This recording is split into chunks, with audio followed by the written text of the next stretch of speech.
जय हिंद मित्रांनो, एक्झाम जागरवर तुम्हा सर्वांचं पुन्हा एकदा स्वागत आहे. मित्रांनो, आजच्या चालू घडामोडीच्या सत्रात आपण नुकत्याच घडलेल्या घटनांवर आधारित एमसीक्यूची प्रॅक्टिस करणार असून एक एक प्रश्न अत्यंत महत्त्वाचा आहे. त्यासाठी व्हिडिओ शेवटपर्यंत पहा व आपल्या मित्रांसोबत सुद्धा शेअर करा. बघा, पहिला प्रश्न काय म्हणतो, अलीकडेच कोणत्या राज्याने शून्य गरिबी P4 धोरण या उपक्रमाची सुरुवात केली? कोणता उपक्रम आहे? तर शून्य गरिबी P4 धोरण असे या उपक्रमाचं नाव असून हा उपक्रम आंध्र प्रदेश या राज्याने सुरू केला आहे. मित्रांनो, आंध्र प्रदेश राज्याने सुवर्ण आंध्र विजन 2047 लॉन्च केला असून या अंतर्गतच हा शून्य गरिबी P4 धोरण उपक्रम देखील सुरू केला आहे. या सुवर्ण आंध्र विजनचं उद्दिष्ट काय आहे? तर समृद्ध, निरोगी आणि आनंदी आंध्र प्रदेश निर्माण करणे हे या विजनचं उद्दिष्ट असून या विजनमधील 10 तत्वांपैकी शून्य गरिबी हे देखील तत्व असून या तत्वाचीच अंमलबजावणी करण्यासाठी आंध्र प्रदेश राज्याने हा नवीन उपक्रम सुरू केला आहे. आपल्याला असे विचारलं जाऊ शकतं की आंध्र प्रदेश राज्याने कधीपर्यंत राज्याला गरिबीमुक्त करण्याचं लक्ष्य ठेवलं आहे? तर या राज्याने 2029 पर्यंत गरिबीमुक्त होण्याचं लक्ष्य ठेवलं आहे. आता येथे या P4चा फुल फॉर्म सुद्धा नोट करून घ्या. P4 म्हणजे पब्लिक प्रायव्हेट पीपल पार्टनरशिप असे याचं पूर्ण स्वरूप आहे. आणि मित्रांनो, या उपक्रमाबरोबरच आंध्र प्रदेश सरकारने उत्तम चावल योजना सुद्धा सुरू केली आहे. अशा प्रकारचा हा भारतातील पहिलाच कार्यक्रम असून या योजनेअंतर्गत राशन कार्ड धारकांना 6 किलो चांगल्या प्रतीचा तांदूळ देण्यात येणार आहे. याआधी आपण ज्या काही राज्यांच्या योजना पाहिल्या आहेत त्या सुद्धा एकदा रिवाइज करून घेऊया. तर पहा, दीनदयाल उपाध्याय भूमिहीन कृषी मजदूर कल्याण योजना ही छत्तीसगड राज्यानं सुरू केली. माँ की रसोई हा उपक्रम उत्तर प्रदेश, मनमित्र हा उपक्रम आंध्र प्रदेश राज्यानं सुरू केलेला आहे. लाडो लक्ष्मी योजना हरियाणा, मुख्यमंत्री बालिका समृद्धी योजना त्रिपुरा, तर राजीव युवा विकास योजना ही तेलंगणा राज्याची आहे. लक्षात ठेवा, एक्झाममध्ये बऱ्याच वेळा इतर राज्यांच्या सुद्धा योजना विचारण्यात येतात. ठीक आहे, नेक्स्ट क्वेश्चन पहा. RBIच्या डेप्युटी गव्हर्नरपदी कोणाची नियुक्ती करण्यात आली? तर आता RBIच्या डेप्युटी गव्हर्नर यापदी पूनम गुप्ता यांची नियुक्ती करण्यात आली. पूनम गुप्ता यांची नियुक्ती कोणाच्या जागी करण्यात आली? तर मायकल पात्रा यांच्या जागी पूनम गुप्ता यांची नियुक्ती करण्यात आली आहे. आणि विशेष म्हणजे 14 वर्षानंतर RBIच्या डेप्युटी गव्हर्नरपदी एका महिलेची नियुक्ती करण्यात आली आहे. मित्रांनो, पूनम गुप्ता या पदावर पुढील 3 वर्षांसाठी कार्य करतील. पूनम गुप्ता यांच्याविषयी सांगायचं झालं तर त्यांनी यापूर्वी national council of applied economic रिसर्चच्या महासंचालक म्हणून देखील कार्य केलेलं आहे. तसेच G20 अध्यक्षपदाच्या काळात त्या मायक्रो इकॉनॉमिक्स टास्क फोर्सच्या अध्यक्षा देखील होत्या. त्यांनी आंतरराष्ट्रीय स्तरावर जागतिक बँकेच्या सल्लागार समितीच्या सदस्या म्हणून देखील कार्य केलेलं आहे. बरं मित्रांनो, सध्या RBIचे 26वे गव्हर्नर कोण आहेत? तर सध्या RBIचे 26वे गव्हर्नर हे संजय मल्होत्रा आहेत. RBIची स्थापना 1 एप्रिल 1935 मध्ये करण्यात आली होती. याचं राष्ट्रीयकरण 1 जानेवारी 1949 मध्ये आणि याचं मुख्यालय कुठे आहे? तर याचं मुख्यालय मुंबई येथे स्थित आहे. आणि RBIचे पहिले गव्हर्नर कोण? तर CD देशमुख हे RBIचे पहिले गव्हर्नर आहेत.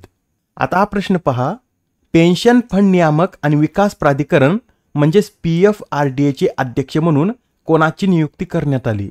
तर आता PFRDAचे नवीन अध्यक्ष म्हणून शिव सुब्रमण्यम रमन यांची नियुक्ती करण्यात आली. ते हा पदभार कधी स्वीकारतील? तर मे 2025 मध्ये सध्याचे अध्यक्ष दीपक मोहंती हे निवृत्त होणार आहेत. त्यानंतर S रमन हे या PFRDAचे अध्यक्ष म्हणून कार्य करतील.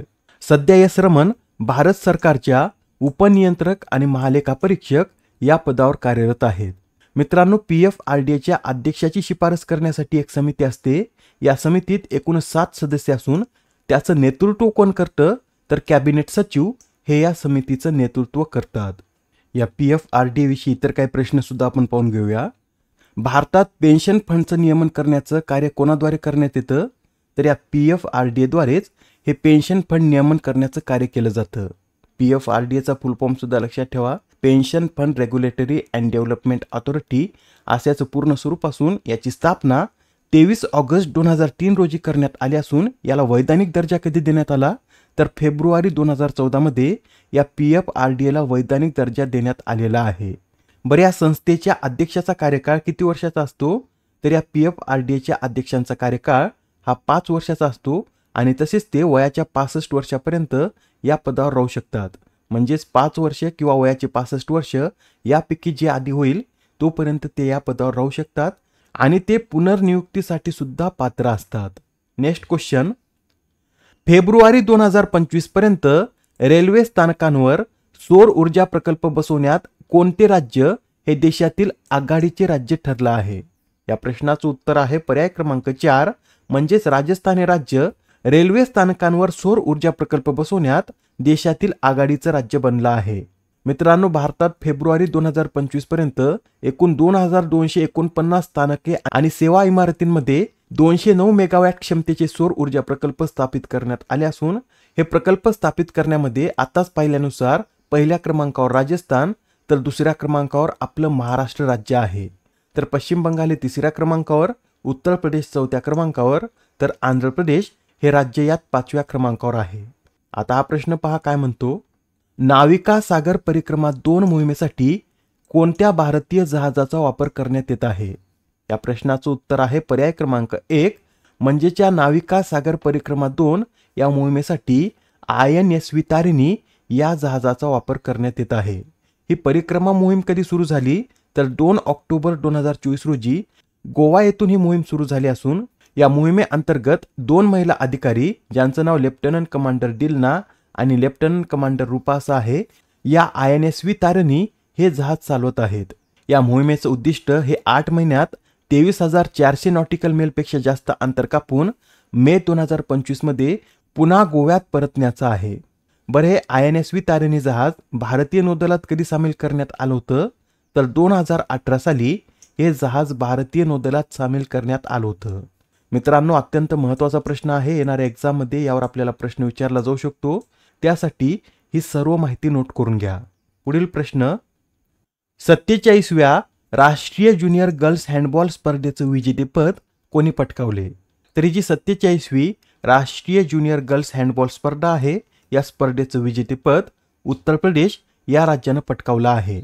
उत्तर प्रदेश राज्याने अंतिम सामन्यात हिमाचल प्रदेशला हरवून ही स्पर्धा प्रथमच जिंकली आहे. वरिष्ठ आशियाई कुस्ती स्पर्धेचं आयोजन कोठे करण्यात आले? या प्रश्नाचं उत्तर आहे पर्याय क्रमांक 4 म्हणजेची वरिष्ठ आशियाई कुस्ती स्पर्धा जॉर्डनमध्ये आयोजित करण्यात आली असून जॉर्डनमधील अमान येथे ही स्पर्धा पार पडलेली आहे. मित्रांनो, या स्पर्धेत भारताने एकूण 10 पदक पटकावले आहेत व या 10 पदकांमध्ये 1 सुवर्ण, 3 रौप्य व 6 कांस्य पदकांचा समावेश आहे. बरं, भारतासाठी यात एकमेव सुवर्ण पदक कोणी पटकावलं तर मनीषा भानवाला यांनी या स्पर्धेतील 62 किलो वजनी गटात हे सुवर्ण पदक पटकावलेलं आहे.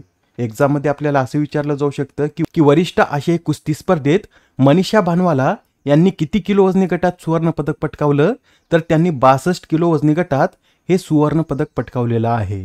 आता हा प्रश्न पहा, पंतप्रधान मोदी यांच्या थायलंड भेटीदरम्यान दोन्ही देशात किती करार करण्यात आले? तर मित्रांनो, पंतप्रधान मोदी हे थायलंड भेटीवर गेले असून या भेटीदरम्यान दोन्ही देशात एकूण 6 करार करण्यात आले आहेत.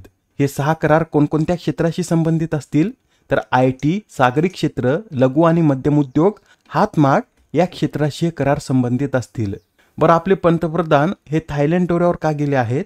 तर मित्रांनो, या आधीच्या सत्रामध्ये आपण पाहिलं होतं की थायलंडमध्ये 6व्या बिमस्टेक परिषदेचं आयोजन करण्यात आलं असून ही परिषद आज पार पडणार आहे व या परिषदेसाठीच पंतप्रधान मोदी हे थायलंड भेटीवर गेले आहेत. आजच्या सत्रामधील शेवटचा प्रश्न पहा, खान जागरूकता आणि सहाय्यासाठी आंतरराष्ट्रीय दिवस कधी साजरा केला जातो?